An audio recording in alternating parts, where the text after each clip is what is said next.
Welcome to EPG Pathshala. I am Dr. Anish Koshi. I teach at the English and Foreign Languages University, Hyderabad. This is the first of 3 modules we have in the course on grammatical categories as part of the paper in Linguistics, wherein we discuss the concept of clitics. In the first of these 3 modules, we would like you to understand the definitional properties of clitics, and then, considering that they are very close and similar to the idea of affixes that you are probably aware of from previous papers in linguistics, we would like to take you to a discussion on the distinctions between affixes and clitics. We would also like you to be aware of the difficulties and problems that linguists have had in trying to not only define the idea of clitics, but also to be able to diagnose and recognize them across languages. Let us now begin. The word clitic may be quite unfamiliar to you, so therefore let me start by telling you the etymological root of the word clitic. The word clitic comes from the Greek word klino, which means to lean. You would later appreciate why this meaning of a grammatical particle that leans on other grammatical items is so fundamental to the definition and the idea of a clitic. We would also like you to appreciate that various sets of diagnostics have been suggested in the literature by various scholars, which have kind of made it very difficult to come up with a sure short criteria to be able to recognize the grammatical particles that can be called as clitics. What is important and interesting for us to understand at this point is that even though the concept of clitics sounds very unfamiliar to you, you would be very surprised to note that almost all languages in the world have clitics. But then why is it that you have probably not come across this idea of a clitic when you have read grammatical descriptions of languages? Does a language like English that you are so familiar with have this grammatical particle called clitics? Well, I must tell you now, in anticipation of what you will see later as examples, that English also has English also has many of these particles which are recognized as clitics. But why they have been so unfamiliar to most students of linguistics is because in a large majority of languages, these particles have remained unrecognized. And another reason why they have been very difficult to diagnose is because in many contexts, they resemble words, and then in many other contexts they happen to resemble affixes. And because of this problem, that sometimes they look like words and sometimes they look like affixes, it has been very difficult at times to recognize them. You can see an example of a clitic from the English language. The possessive genitive marker, more commonly known as the apostrophe S in English, as you can see in the examples now on your screen. John's hat, the king's hat, the King of England's hat, the king whose sister is married to a Russian's hat. Now what you notice as you see these examples on your screen is that the genitive marker in English is placed always on the last word. Look at the examples again. They are on John, they are on England, they are on Russian, they are on king. Now, if you were to be asked as to who is the possessor of the hat, you would not have much difficulty in telling us that in the first example it is John, and in all the other example, irrespective of how long the example is, the possessor of the hat is King. But what you notice very surprisingly is that in English the apostrophe S does not appear on King in all these examples except the first one. Now this is something that is almost impossible to imagine for a prototypical affix. Think about an affix like the ing, the progressive ing suffix in English. Where do you find the ing? How much ever long the verb phrase might be, you will always find that the ing as a typical suffix always appears on the verb head. This is something that makes a typical affix different from what you have just seen as an example of a clitic from the English language, that of the apostrophe S. Now what you have to understand here is that clitics are surely different from your typical affixes. One of the important differences that we have already discussed is that a typical affix is always hosted by its head. Then why do we get confused between clitics and affixes? We get confused between clitics and affixes because both of them are bound elements. And as bound elements, they will always appear with the support of a host. A host that would be, in all likelihood, a full-fledged word of the language, a word that has its own stress and syllable structure and that is capable of hosting the clitic or the affix. So both clitics and affixes never appear on their own. But clitics are different from affixes because they sometimes show flexibility in terms of appearing on different words in a phrase. A typical example that we've already seen of a clitic is that of the apostrophe S. We will see more examples of clitics in our discussions later on. Clitics are actually grammatical particles that are considered to be at an intermediary stage between words and affixes. What do we mean by an intermediary stage between words and affixes? As we've already hinted at, clitics share many properties of independent words. They also share many properties of affixes. And one of the postulations that have been given with respect to the existence of clitics in languages is that words become affixes via an intermediary stage of clitics. And that is the reason why lying in between clitics sometimes show us properties that make them look more like words, and sometimes they show properties that look a lot like affixes.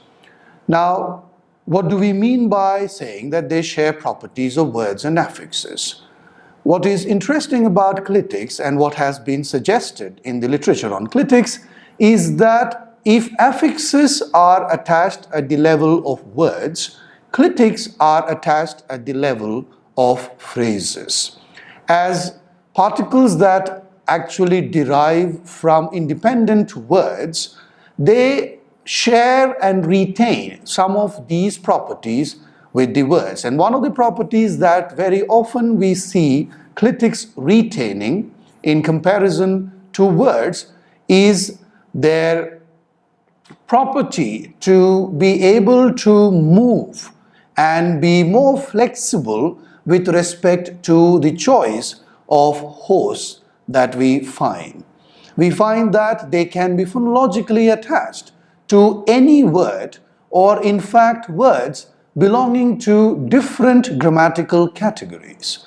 And as far as their similarities with affixes are concerned, they are very similar to affixes because they are bound elements, and that makes their phonological behavior very alike that of affixes. We find them requiring a host to be able to appear in sentences, and as bound elements they are usually prosodically weak. So that's where we find that clitics resemble words and affixes. Let us now look at an example of a clitic from Mundari, an Austroasiatic language of India. Look at the example now on your screen from Mundari.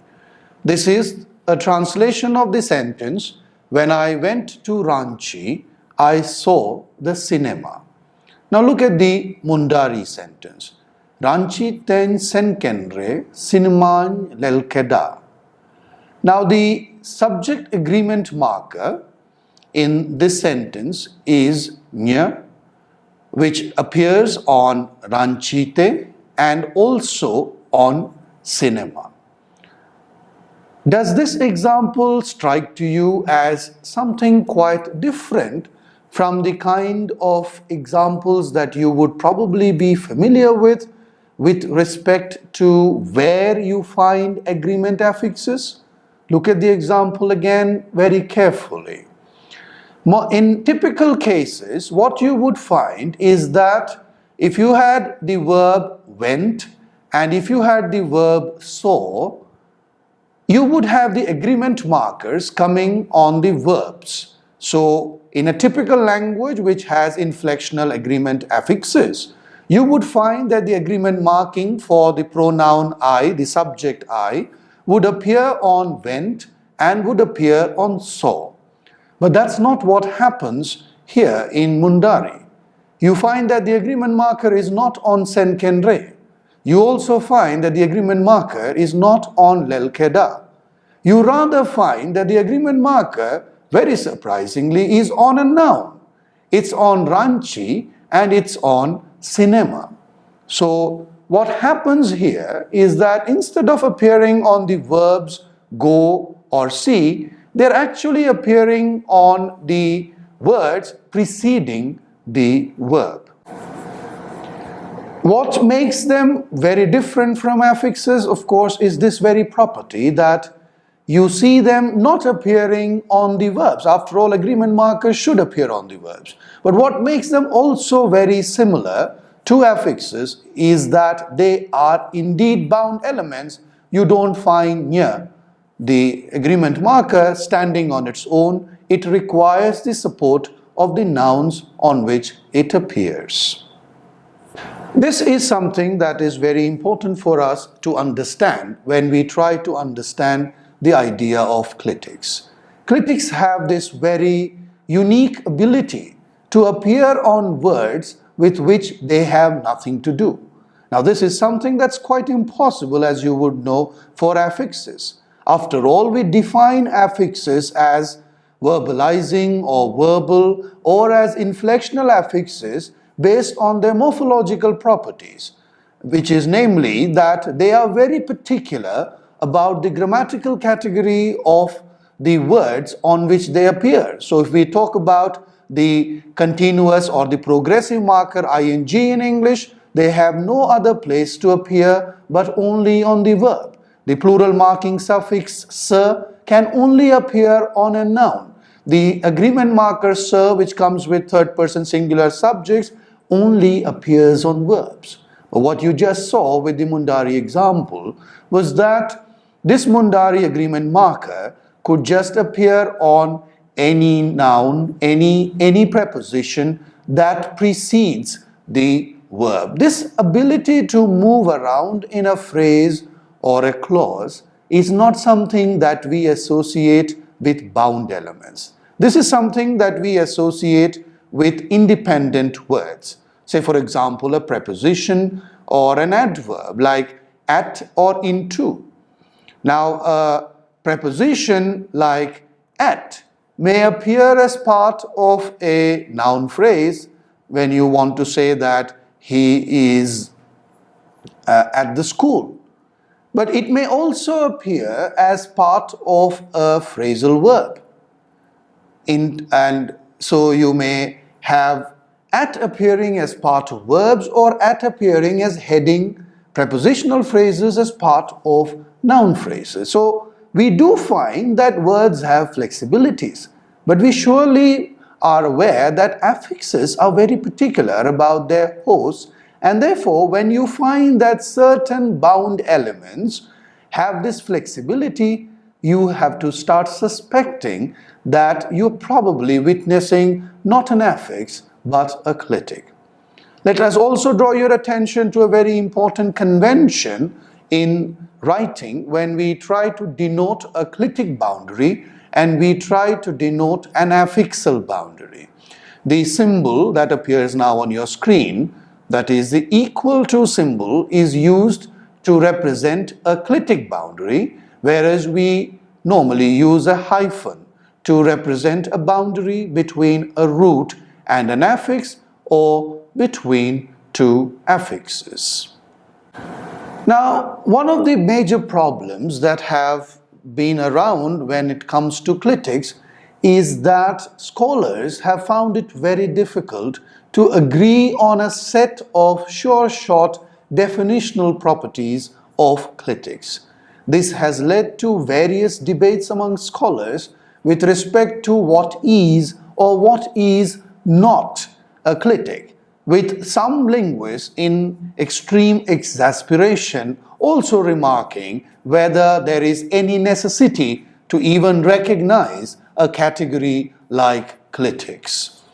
The debates among scholars have also focused on whether clitics must be considered a phonological element. Is their placement in a given word merely a phonological phenomena, like scholars in the past, like Jacob Wackernagel, have argued? Or should we look beyond phonological placement and probably also investigate if clitic placement can also be considered something that falls within the domains of morphology or syntax as well?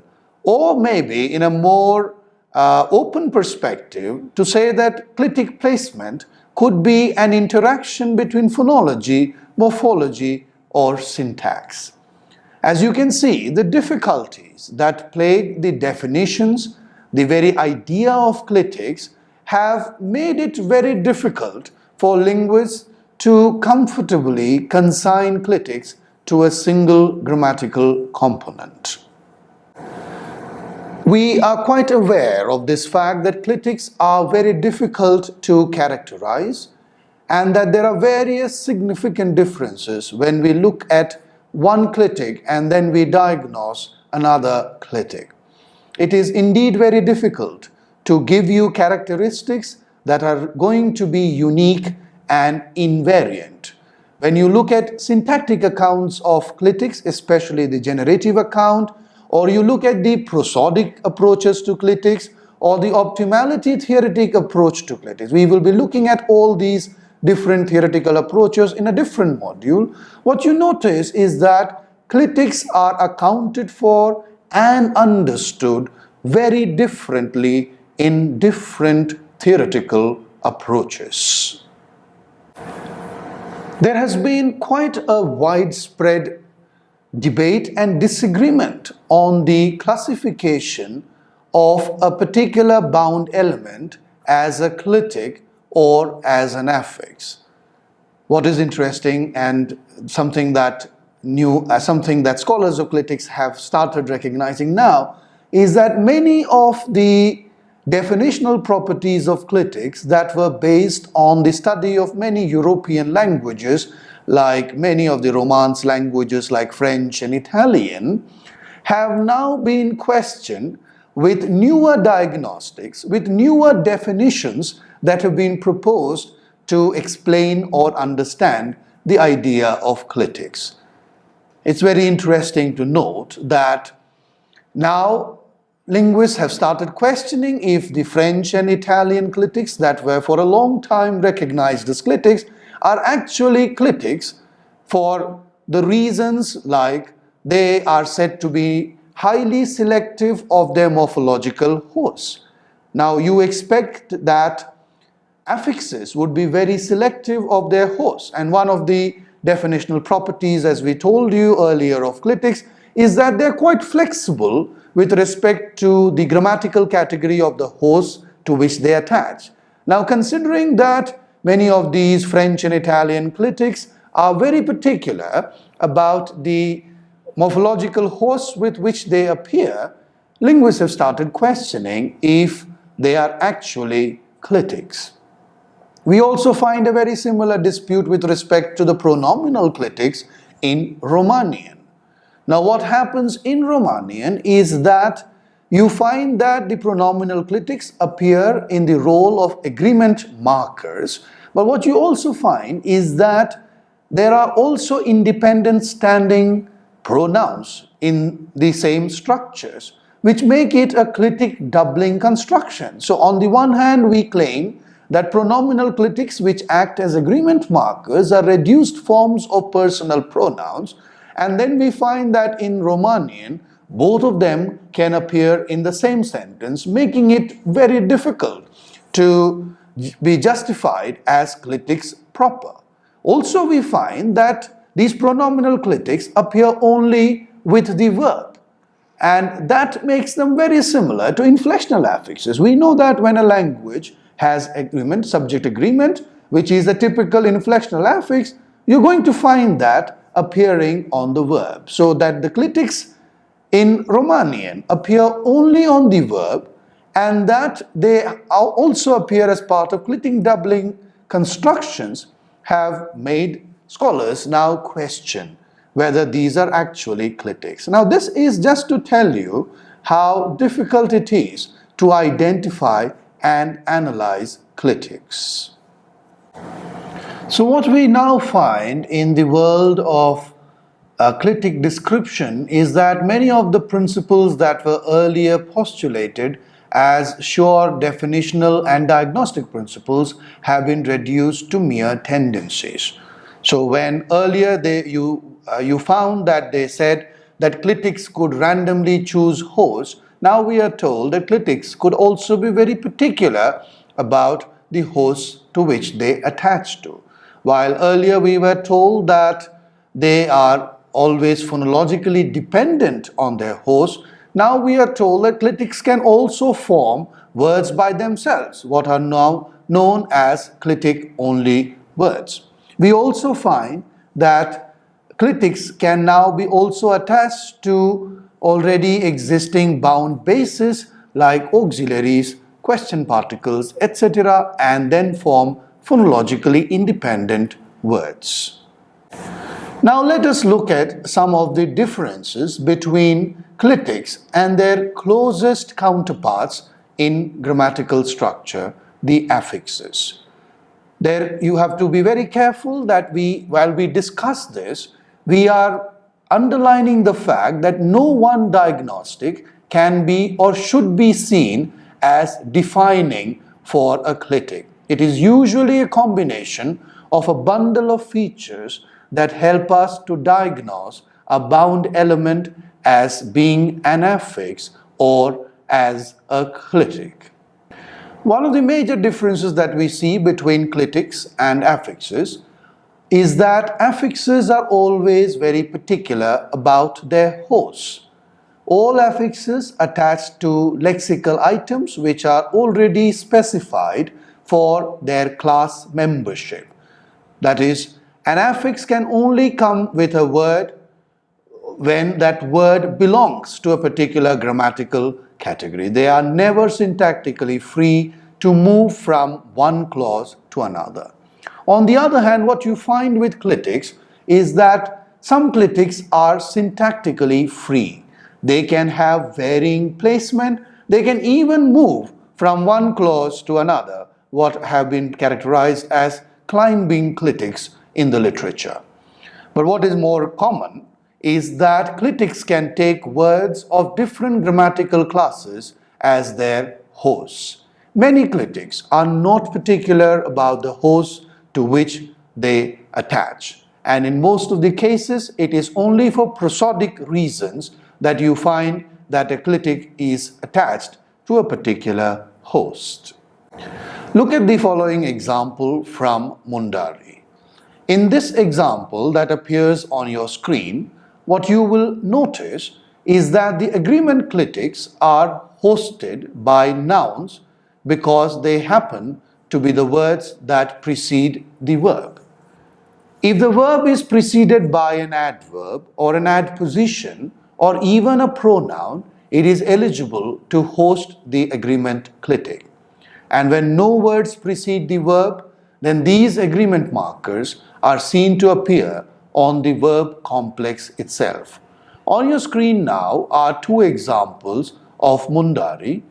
In the example numbered second, you find that the agreement clitic is hosted by an adposition, and in the example which is numbered 3, you find that the agreement clitic is hosted by the verb. However, we find that in Mundari there are also clitics which attach to lexical items which are specified for class membership. In such cases, these clitics and their status is determined by other parameters. Another difference that we find between clitics and affixes is that among affixes, we find that we do not find multiple inflectional affixes coming on the same word. Only derivational affixes can be clubbed one after the other. When you attach an inflectional affix, it marks the end of the derivation of the word, and no more affixes can be attached to that word. Clitics in that way resemble derivational affixes because we can have what are known as clitic strings. That is, clitics can be attached to words which already contain clitics.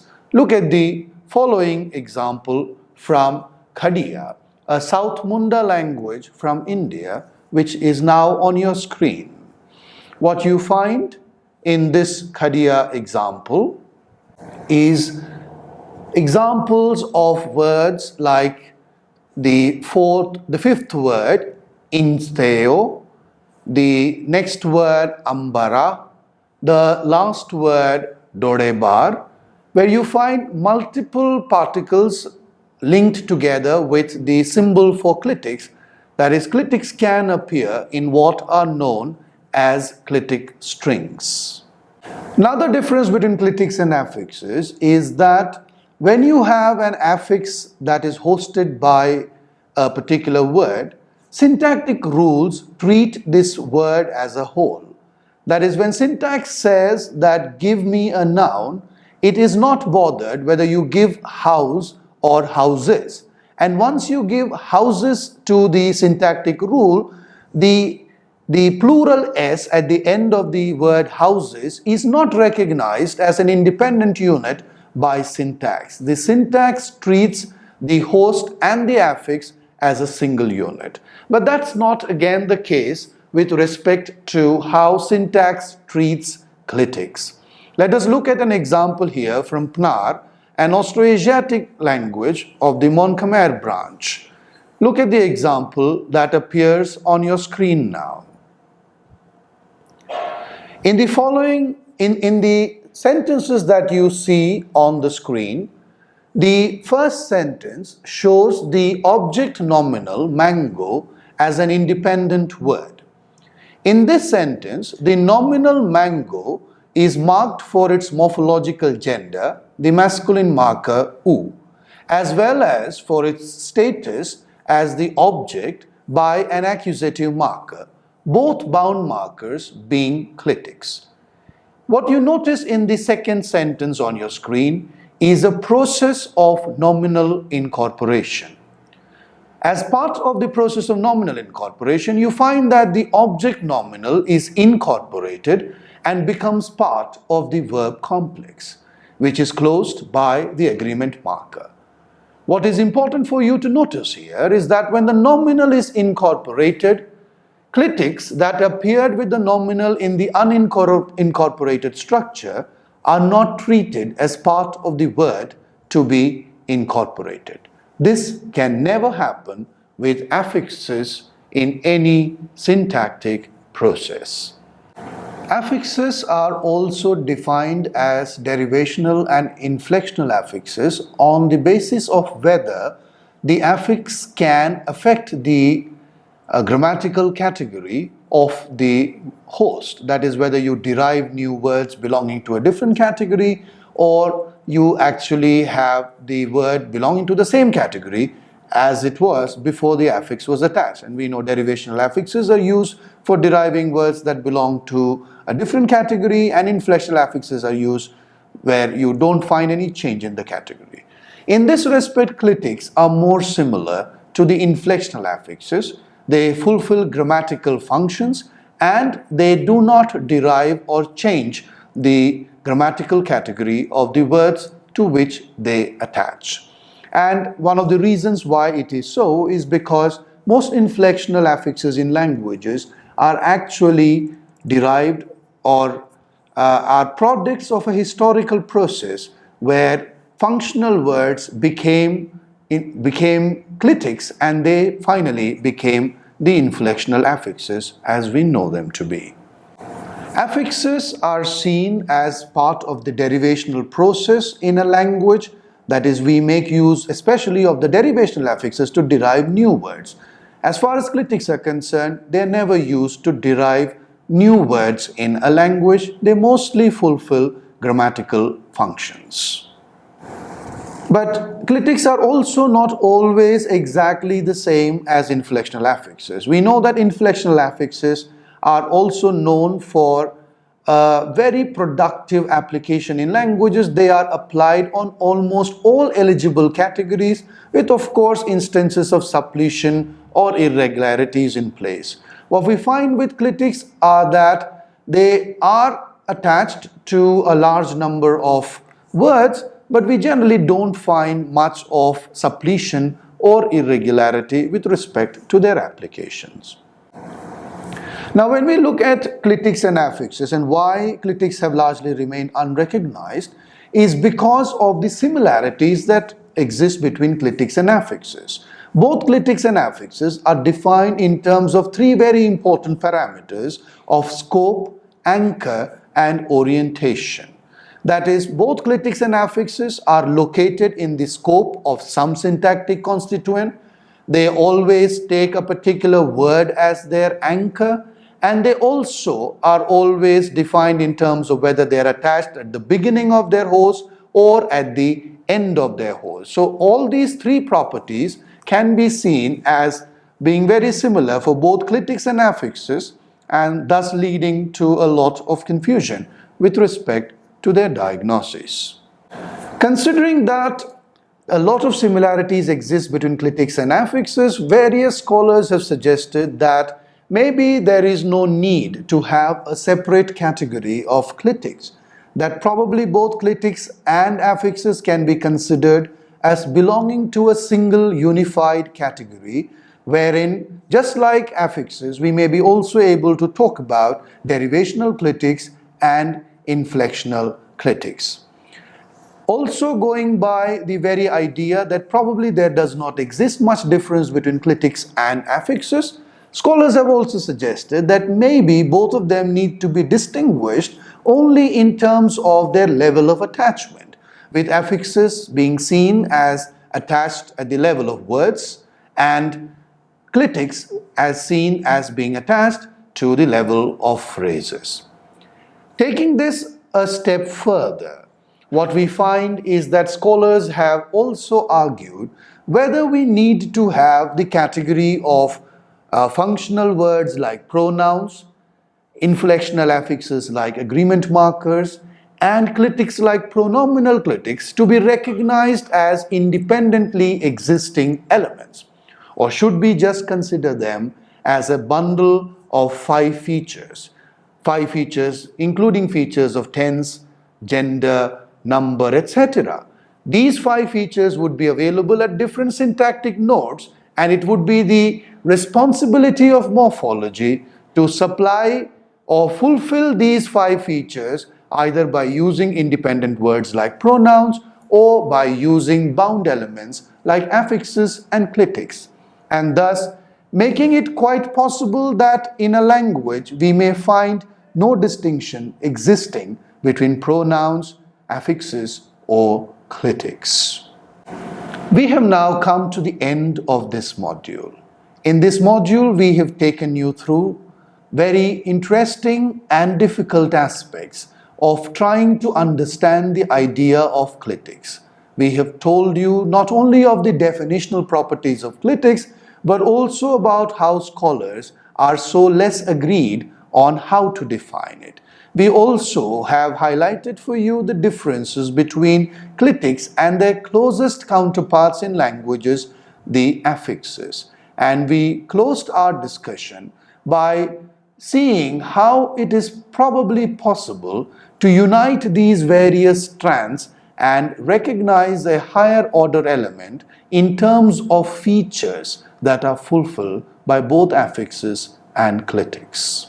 For more information on clitics, we encourage you to go to the EPG Pathshala and read the module and see more examples of clitics and try to reflect on the various examples that we have given and probably look for similar examples in your own languages. Thank you.